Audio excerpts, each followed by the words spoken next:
Ok, chỉ đẹp xua bằng phôn tam đàn sầm lò SK ở lâu ngày nay slo mà chú tray tray cây hay slo mà chú tray thế cứ nhom miên krướng và hộp có bị chín mà đến tím là rối là cây mà tên ní hay nâng xây mà cream hay nâng play su thì hồng ỏi màu nắng cứ sầm ở côn thì hồngហើយត្រីនេះអាវេតឲ្យសូមអរគុណអាវេតខ្ញុំនឹងស្លចែកជូនឲ្យមើលស្លមកជូរត្រីឆ្អើជាមួយនឹងផ្លែស៊ូបាទប្រិមិត្តឥឡូវហ្នឹងខ្ញុំបង់លក្រីលក្រូចម្ដេងខ្ទឹមសដាក់ច្រើនតិចទៅគឺចឹងហើយអំបិលស្ករប៊ីចេង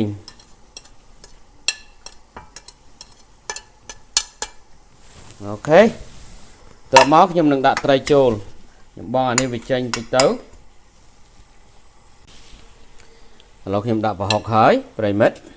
ចូលហើយម្ទេសនេះដាក់ហើយដាក់ឆ្អិនមកអងកាពេតដាក់ទាំងអស់ហ្មងទៅជិលឲ្យវារីកចូលគ្នាទៅហើយខ្ញុំដាក់ត្រីឆ្អើចូលនេះត្រីឆ្អើឲ្យវារីកដើម្បីឲ្យកុំឲ្យវាសាច់វារឹងទៅរំសាច់វារឹងហ្នឹងគឺយើងចាំយើងដាក់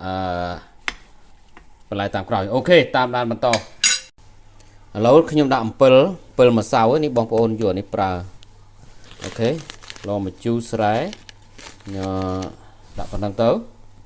ហើយខ្ញុំដាក់បន្លែចូលអូខេ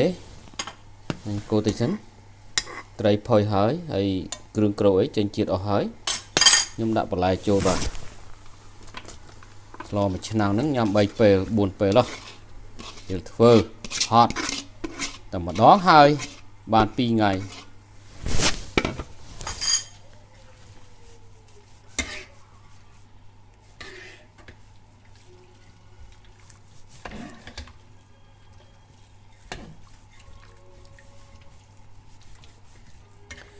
អានេះរួចស្រេចពេលបន្លែឆ្អិនគឺចប់ក្មួយបើចង់រៀនស្រួលបំផុតម្ហូបខ្មែរគឺអត់មានពិបាកអីទេហ្នឹងគឺប៉ុណ្ណឹងសូមអរគុណសូមឡត្រីឆ្អើជាមួយផ្លែស៊ូម្ទេសលក្រីម្ដេងលក្រូចជាមួយម្អម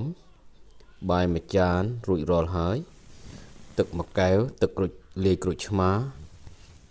សូមបងប្អូនប្រិមិត្តចូលរួមញ៉ាំជាមួយខ្ញុំអរគុណ SK Media